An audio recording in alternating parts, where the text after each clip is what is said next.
అందరికీ నమస్కారం. విశ్వావసు నామ సంవత్సర ఉగాది శుభాకాంక్షలు అందరికీ కూడాను.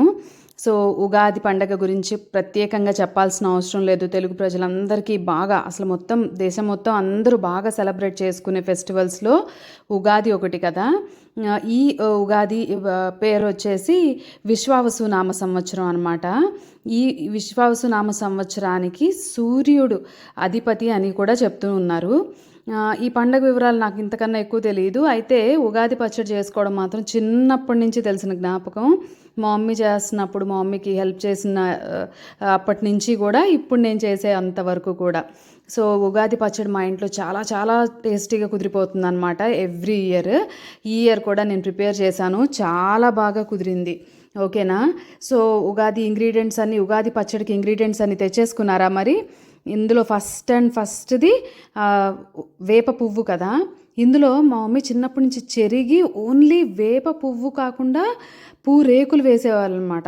అయితే నాకు అంతగా అప్పుడు తెలిసేది కాదు, కానీ ఇప్పుడు చూడండి నేను అలా చెరిగి తీసేసుకుంటున్నాను. ఇంకా కొంచెం తొడుములు అవి ఉండటం వల్ల ఏంటంటే పళ్ళలో గుచ్చుకుంటాయని, అంతకన్నా ఏం లేదు.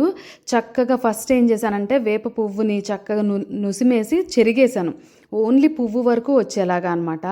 తర్వాత ఒక మామిడికాయ తీసుకున్నాను. మేము ఉగాది వరకు మామిడికాయ తినమన్నమాట. ఉగాదితోనే మామిడికాయ పప్పు కానీ ఉగాది పచ్చళ్ళలో మామిడికాయ వేసుకోవడం కానీ స్టార్ట్ చేస్తాం. సో మామిడికాయని సన్నగా తరిగేసేసి పెట్టేసుకున్నాను. ఆ తర్వాత అదే క్వాంటిటీలో బెల్లం తీసుకున్నాను అనమాట. అన్నీ సేమ్ క్వాంటిటీస్ తీసుకున్నాను.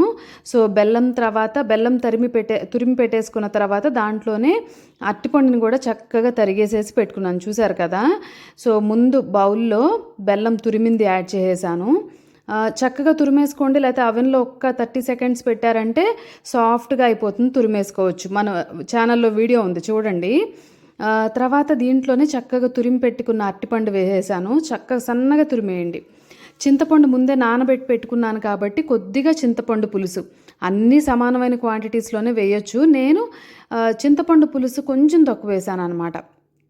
దాంతోపాటు సన్నగా తురిమి పెట్టుకున్న మామిడికాయ ముక్కల్ని వేసి యాడ్ చేసేసాను. ఇందులో మామిడికాయ టెంక అస్సలు పడేయొద్దు, మామిడికాయ పప్పులో వేసుకుంటే సూపర్గా ఉంటుంది. దాంతోపాటే చెరికి పెట్టుకున్న వేప పువ్వు, వీటన్నిటిని కలిపి కొంచెం పించ్ ఆఫ్ సాల్ట్ వేసేసాను అనమాట. అవి వేసి కలుపుతున్నప్పుడే బెల్లం ఉంటుంది కాబట్టి అది చక్కగా పల్చగా అయిపోతూనే ఉంటుంది. మనం ప్రత్యేకంగా నీళ్లు పోయక్కర్లేదు. కొంతమందికి ఎట్లా అంటే జారుగా చేసుకొని గ్లాస్లో పోసుకొని తాగడం ఇష్టం. అది మీ చేసుకునే పద్ధతి ప్రకారం చేసుకుంటూ ఉండండి. నేనైతే ఇలాగ కొంచెం గ్రేవీ టైప్లో చేసుకుంటాను. చాలా చాలా బాగా కుదిరిందని చెప్పాను కూడా. మన ఛానల్ కూడా ఇట్లానే ముందుకు వెళ్ళాలి అని చెప్పి అందరి బ్లెస్సింగ్స్ ఉండాలని, అందరికీ దేవుడి బ్లెస్సింగ్స్ ఉండాలని కోరుకుంటూ సబ్స్క్రైబ్.